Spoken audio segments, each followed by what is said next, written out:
Porque eu acho que todos esses conceitos que aparecem nos livros do Bauman, eu acredito que a Silvana vai comentar e o André também, eles partem de um lugar, eles partem de um espaço social. Então, são os conceitos. Quando a gente começa a ler a obra do Bauman, e alguns colocam, não, ele é muito repetitivo, né? Então, são conceitos recorrentes que vão aparecer. Então, é a cidade, a identidade, esse sujeito fragmentado, a identidade fragmentada, é o medo, a globalização, que em alguns livros ele vai chamar de desordem.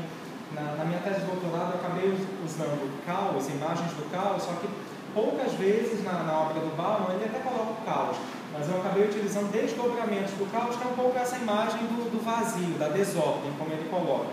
A heterogeneidade do tempo, o próprio tempo, o tempo líquido, a modernidade líquida, que para alguns teóricos vão chamar de modernidade, pós-modernidade, ele prefere o termo líquido, os valores sociais. Então são conceitos que partem do espaço urbano. Então o espaço urbano, na minha visão, que aí eu acho que a proposta da mesa realmente são leituras diferentes, era o meu foco, o meu objeto central de análise na minha pesquisa de mestrado, também foi no doutorado. Eu acredito que a análise de todos esses segmentos, de todos esses conceitos do Bauman, parte desse olhar, né? Ou seja, olhar para o espaço urbano. E é interessante, principalmente nesse livro que eu vou recortar para falar aqui, para trazer para a discussão, que em quase todos os livros do Bauman a gente percebe uma visão muito límpida já, muito negativa, muito pessimista. Mas é interessante que nesse livro, que a imagem está inserida, daqui a pouco eu mostro, ele já traz o próprio pensamento de um escritor pós-moderno. Eu não gosto muito de classificar moderno ou pós-moderno, porque aí já entra a problemática dos conceitos, mas como ele usa a modernidade líquida, mas o fato de terminar, né, na última página do livro, sugerindo uma visão diferenciada, digamos, de toda a obra, pelo menos que eu li, como uma possível saída para esse problema do espaço urbano, que é a falta de comunicação, que isso é muito recorrente, já mostra um pensamento de ir e voltar, né? Ou seja, um pensamento que eu caracterizo que o discurso não está fechado para ele. Isso ficou para mim mais evidente nesse último livro. É interessante que ontem, né, vendo o Facebook, eu acabei achando essa brincadeirinha, essa imagem, que eu acho que resume um pouco essa fala minha da questão do espaço urbano, né? Primeiro, entender que o espaço urbano, e as primeiras citações vão fazer referência a isso, não significa só as construções que estão físicas, mas assim, Bauman vai ler o espaço urbano por todos os sujeitos que constroem, né? E aí nós vemos a imagem do que o Bauman coloca, dessa questão do individualismo, de uma identidade fragmentada, né? Então, em que mundo vivemos? Eu só vou pontuar, porque eu acredito, imaginei que a Silvana fosse comentar, o André também. Então, assim, o conceito de espaço urbano, a leitura que o Bauman faz de sujeito, né, fragmentado de espaço urbano, nasce desse momento que ele classifica como modernidade líquida, que para alguns teóricos vão problematizar quando começa a modernidade, quando começa a pós-modernidade, ou melhor, ainda vivemos a modernidade ou vivemos a pós-modernidade, né? Então, um teórico que eu dialoguei muito no meu estudo, que foi o Marshall Berman, vai mostrar que essa modernidade ela se divide em 3 momentos.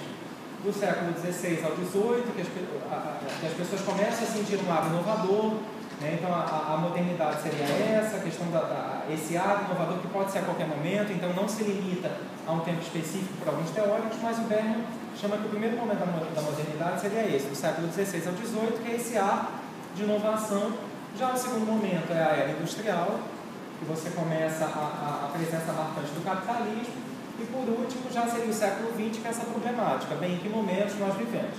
Então ele vai trabalhar com esses conceitos de modernidade líquida, globalização, sempre com essa visão de que nós vivemos no mundo das imagens, a falta de comunicação entre os indivíduos provoca certas brigas internas, a sociedade não se avança pela falta de comunicação, pela falta de solidariedade, que não é mais possível. O próprio conceito de globalização, que é polêmico, que eu vejo, ele coloca como um conceito negativo, né? É um conceito que, ao invés de trazer a ideia da globalização, da homogeneização, acaba trazendo mais heterogeneidade. Então, já nesse pensamento um pouco fatalista, ele coloca o progresso realmente como uma ameaça. porque aí você tem realmente a competição entre os sujeitos. E essa competição entre os sujeitos, que é muito clara, muito evidente no espaço urbano, provoca aí essa falta de diálogo, a falta de amizade, então a liquidez, a corrosão dos laços, né? Então, a partir desse momento, e depois dá para a gente discutir mais essa questão de modernidade ou pós-modernidade, eu parto para compreender o espaço urbano, até porque assim, a cidade ela não nasce na visão só moderna ou pós-moderna, tem outras visões do espaço urbano. Mas o primeiro ponto é a questão do olhar. Então são conceitos importantes como olhar, sujeito e cidade.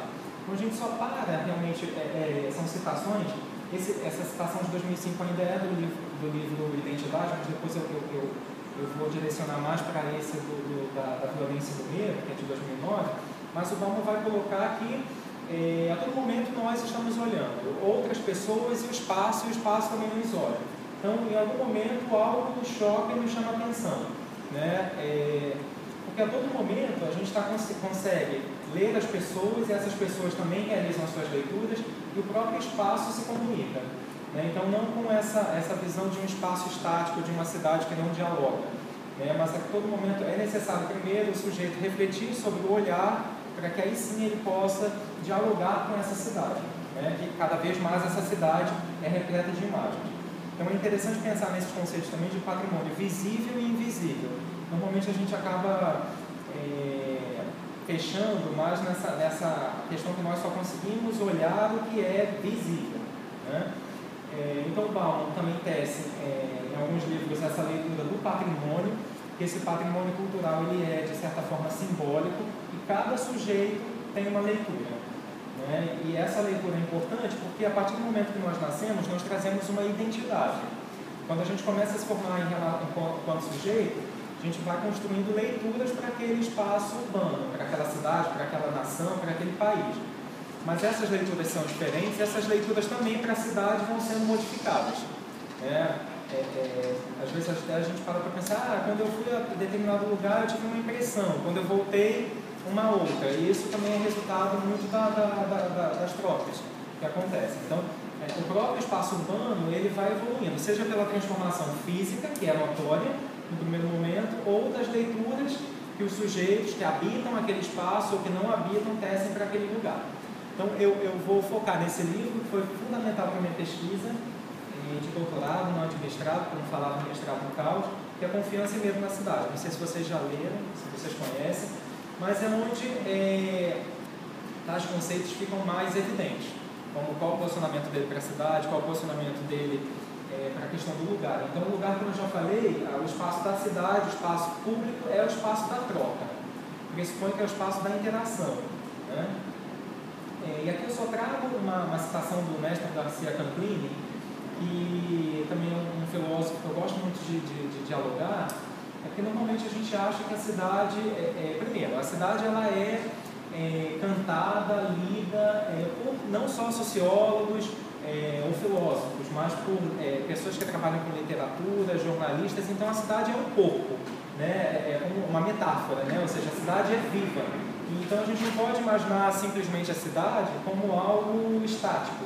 Então a todo momento, como eu já falei antes, muito desse olhar, né, que a gente aprende a olhar para a cidade, ou seja, eu aprendo até hoje. É um olhar só da observação, um olhar crítico, mas a cidade ela precisa ser lida, né, porque é um corpo vivo que precisa interagir com um sujeito. Então vou trazer aqui alguns conceitos, que não são os conceitos ainda do Bauman, são os conceitos que eu consegui mapear durante a pesquisa e depois eu apresento para o Bauman, ele mesmo dizendo que a performance, por exemplo, seria o campo de expressão artística mais líquida, na opinião dele, justamente por ser um campo que bebe de outros campos e que não tem muitas respostas prontas e está sempre disponível a propor, né? Então, eu vou mostrar uma imagem dessa instalação que eu estava falando para vocês, que é o The Jockey,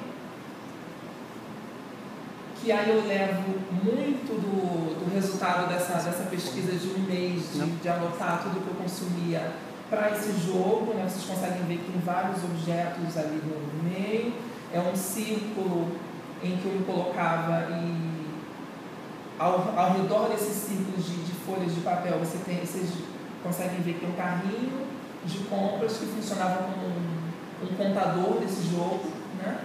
As pessoas jogavam o dado, empurravam o carrinho em volta dessa estrutura para saber em que casa elas parariam, né? Cada folha é uma casa desse jogo de tabuleiro cênico, digamos, e em cada folha de papel havia uma instrução, um convite para que as pessoas interagissem com essa estrutura do meio da qual ela fazia parte. Eu me colocava ali como mais um item, né, disponível. Essa apresentação foi feita em 2 lugares, no Centro Coreográfico do Rio, que fica aqui na Tijuca, e no Teatro Cacilda Becker, no bairro do Largo Machado. E esse livro, Vida para Consumo, ele acaba sendo muito também outro marco nessa pesquisa, quando ele vai fazer essa relação que eu já tinha mencionado antes entre subjetividade e compra, né? Em que medida eu sou em que medida eu sou de acordo com o que eu compro. E aí são aquelas 1000 coincidências que vão acontecendo ao longo de qualquer processo de pesquisa, seja artística, acadêmica, né?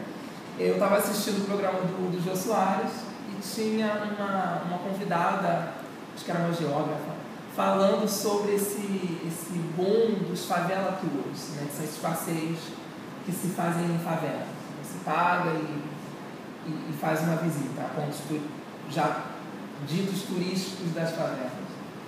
E então foi quando eu tive esse contato com essa entrevista que eu descobri que faltava no vídeo bricolagem que eu estava falando antes, que eu fiquei segurando por um ano com medo de mostrar, né? Que era justamente eram as legendas que faltavam, né? Eu tinha criado, vocês têm algumas imagens aqui que eu estou colocando, eu tinha só feito um registro, tinha feito um ensaio e registrei aquela imagem. Eu já usava o carrinho de novo, né, como vocês estão vendo, e dentro do carrinho tem uma imagem da minha boca que fica em loop, repetindo. Estava pensando que a boca, mais do que outra parte do corpo, é um símbolo de consumo, né? Grande parte do que a gente consome é via boca. E quando eu fiquei com aquela imagem, eu falei, gente, peraí, tem alguma coisa interessante nessa imagem, mas eu ainda não tive coragem de mostrar. E só fui decidir mostrar quando eu adicionei alguns áudios. Inclusive, um dos áudios é um áudio eu mesmo gravando essa lista de coisas que eu tinha consumido, falando, né? Sem parar. 1 quilo disso, 1 quilo daquilo, ingresso, isso, um desses áudios entrou no vídeo. E o outro são legendas que eu fui criando a partir desse contato com o Favela Tour, que aí eu fui pesquisar na internet. O que é isso, né? Eu não sabia que existia. E aí quando eu entrei na internet para ver, você percebe que são sites muito voltados ao público estrangeiro, a maioria em língua estrangeira, inglês, francês, espanhol. E é um texto de venda mesmo daquele espaço, né? E é interessante ter a presença do Antônio aqui pensando no espaço urbano. Então, o espaço urbano, um espaço dentro do espaço urbano sendo comercializado, né? Como item de turismo. E aí eu tive a ideia de pensar o meu corpo ali naquela estrutura do vídeo como o espaço a ser vendido. Então, no vídeo, uma pena que eu não vou conseguir mostrar, porque não funcionou aqui, ele, com essa imagem que fica aparecendo o tempo todo, a legenda ela dá essa camada de venda mesmo, daquele corpo, daquele espaço, né? E é interessante como outras leituras, de acordo com cada espaço que eu vou mostrar esse vídeo, um festival ou uma mostra, as leituras que são feitas a partir dessas imagens, para mim, são muito interessantes, porque elas fogem e muitas vezes do que eu mesmo tinha me proposto com elas. Então, já teve comentários, as pessoas falaram, nossa, você está falando de turismo sexual, é isso? E é uma coisa que, por exemplo, não tinha passado pela minha cabeça, né? E é muito óbvio, né? Se eu me coloco nu naquele vídeo e coloco essas legendas de venda desse espaço, desse corpo, e não penso em turismo sexual, né? E aí são as respostas interessantes que eu vou tendo de acordo com os contextos em que eu vou mostrando esses trabalhos. Como é que está de tempo? Você tá? 2 minutos. São tantas coisas para falar, né? E aí o próprio nome, só falando aqui, fazendo uma conexão com o Bauman, né? O próprio nome do vídeo, que é bricolage, é um termo que eu encontro no Bauman e que não é dele, necessariamente dele, né? Que é essa ideia de novo, de construção, que ele vai aplicar à identidade, com a construção com o que você tem à mão, né? Eu não me construo com coisas que estão em outros contextos, eu me construo com pecinhas que estão aqui, né? Com contato com as pessoas que estão próximas. E aí essa ideia de bricolagem, que é aquela prática de faça você mesmo, né? Aquelas revistas que você compra para faça a sua própria mesinha de cabeceira, né? Aí você compra todos os itens, reusa coisas que você tem na sua própria casa para criar um objeto novo. Então ele vai usar esse termo para pensar em identidade. Então eu me construo na medida em que eu vou associando, agregando esses elementos que já estão aqui, né? Eu não preciso ir para um outro país necessariamente ou sair do meu contexto social para fazer esses agregamentos. E aí eu acho que o vídeo tem tudo a ver com esses meus pensamentos na época. Né? Então eu vou usando os materiais que eu já tinha ali, que era o carrinho, e aí uso a legenda. A própria experiência com o vídeo para mim é muito nova, eu não sou um videomaker, eu sou um bailarino, coreógrafo, e aí mas eu sei usar um programinha lá do Windows que faz vídeo, então eu vou usar, ele está ao meu dispor, então eu vou usar.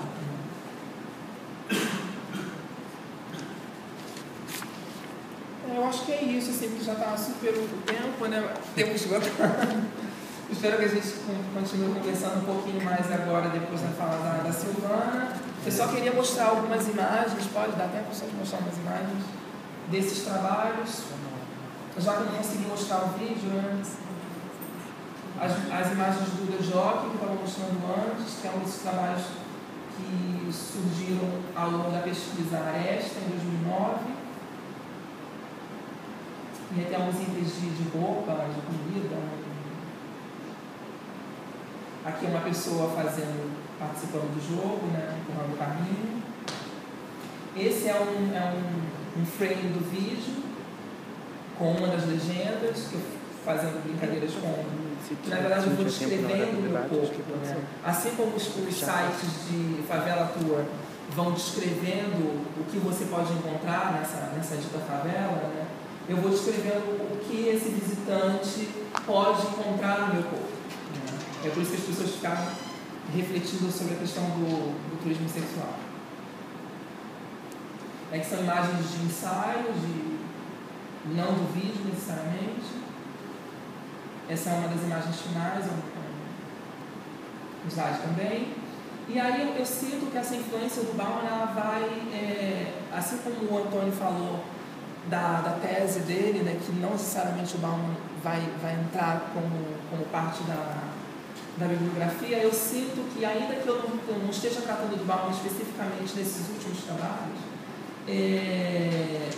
de alguma maneira isso fica, né, isso impregna a gente com essas reflexões. Né? Então, tem essa imagem do trabalho Pacificadora, que é de 2011, que eu sigo apresentando. Sobre mim, já que nós estamos falando de construção de identidade, né? Talvez essa seja a parte mais importante da minha identidade para falar de Bauman, que são meus filhos. A nossa identidade a gente constrói, então eu sempre brinco com os meus alunos quando eu me apresento. Eu estou professora do Cefet, mas eu vou morrer mãe da Bia e do Pedro. Essa parte da minha identidade, mesmo que eles me coloquem no asilo, que eu brinco com eles, não me coloquem no asilo, eu vou continuar sendo mãe deles. E moro num lugar maravilhoso, que é Nova Friburgo, que também faz parte da minha identidade, morar num lugar. Eu venho para o Rio, falar, eu quero voltar para o sossego, para aquilo que o Antônio colocou, o outro lado, que faz o contraponto do urbano, que eu acho que a gente ainda tem um pouquinho lá em Friburgo. Mas o que eu vou tentar conversar um pouco com vocês? Primeiro, por que eu me aproximei do Bauman? diferente talvez do Antônio, do próprio Leandro e do André, eu não usei o Bauman nem no mestrado nem no doutorado. Eu comecei a ler o Bauman por uma busca pessoal, muito mais pessoal do que acadêmica, de entender o que estava acontecendo na contemporaneidade. E eu gosto muito, tudo que eu vou estudar, que eu vou pesquisar, eu acho que a gente faz isso, mas isso é muito visceral para mim, tem a ver com as coisas que eu quero entender, mas eu quero entender de verdade. E algumas coisas do Bauman que me chamaram a atenção. Primeiro, ele me ajuda a entender ou ele me coloca mais dúvidas, que eu gosto disso também. E depois, ele é um sociólogo acessível. Eu gosto muito de teóricos que se colocam democraticamente para que as pessoas entendam. Então, eu não sei se todos aqui já leram, mas uma pessoa que não é da academia, ela entende o Bauman. Eu gosto disso, porque eu acho que a gente não precisa, como alguns teóricos fazem questão de se colocar, de um jeito que as pessoas não entendam. Até quem estuda não entende às vezes. Eu gosto disso. E para falar de educação, o Bauman, primeiro, ele não tem um livro que ele fale a educação da modernidade líquida. Educação líquida. Educação líquida. Até porque não tem como, né? A educação, ela perpassa diferentes questões, ela perpassa o espaço urbano, ela perpassa a questão do corpo, da arte, não tem como esse livro. E isso eu já gosto, porque eu não gosto dos manuais que vão falar de como fazer a educação na modernidade líquida, pronto, já fechou no manual, não deu certo. Então, deixa eu até pular isso aqui. Eu vou falar rapidamente, jogar algumas questões sobre educação e as modificações na sociabilidade humana. O que o Bauman me ajudou a pensar, primeiro?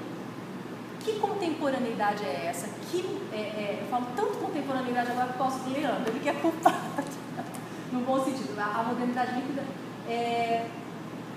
quais são as características do que eu estou vivendo hoje? Educar para quê? Educar por quê? Educar onde? Em que contextos? Em que mundo e como? Será que tem respostas ou não?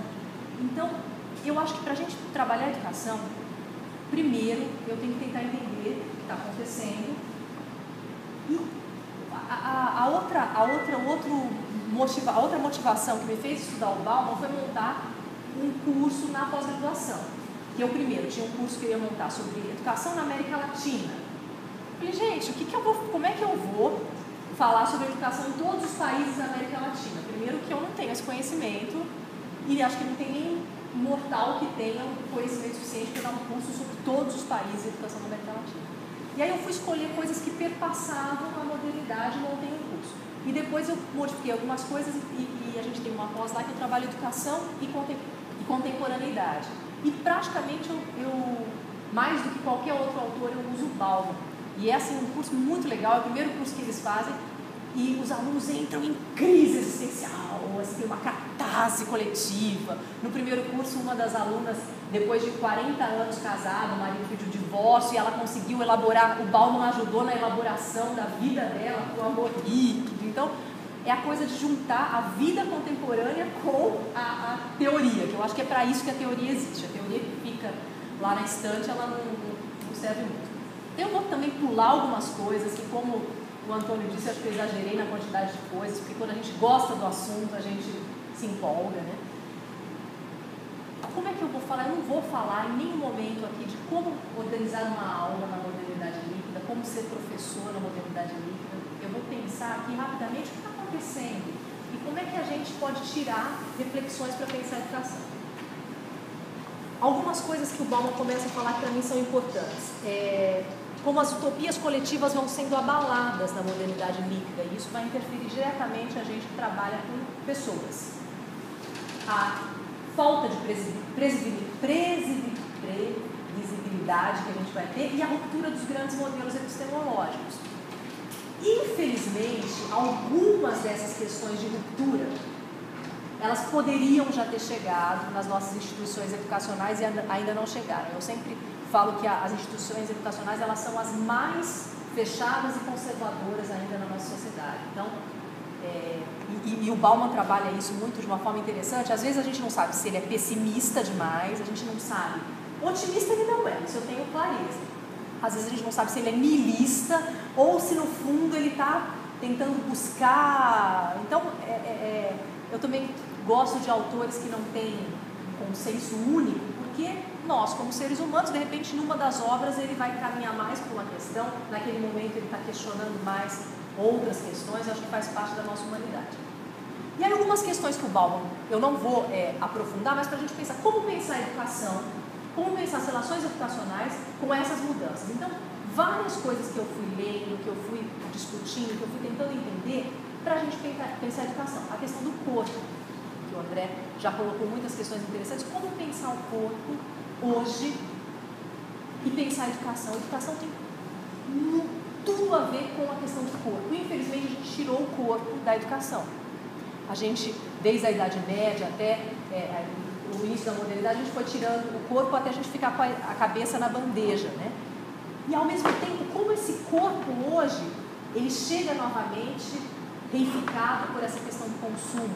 O corpo hoje, como ele é trabalhado, eu escuto os meus alunos falando assim, as meninas não prestam atenção na aula porque elas ficam lixando a unha e se maquiando o tempo todo. Então, como elaborar essas questões do corpo? Aí tem muitas questões interrelacionadas que nós não vamos agora aprofundar, mas para a gente pensar, não dá para pensar a educação sem pensar a questão do corpo, sem pensar a questão, que também o André já me adiantou bastante coisa aí, do consumo, que o Bauman vai chamar da síndrome do consumo, e eu vejo essa questão do consumo do Bauman, da mercadoria e da reificação das relações humanas, tornando tudo como mercadoria, como uma das relações centrais. Eu não vejo uma obra dele que ele não trate dessas questões.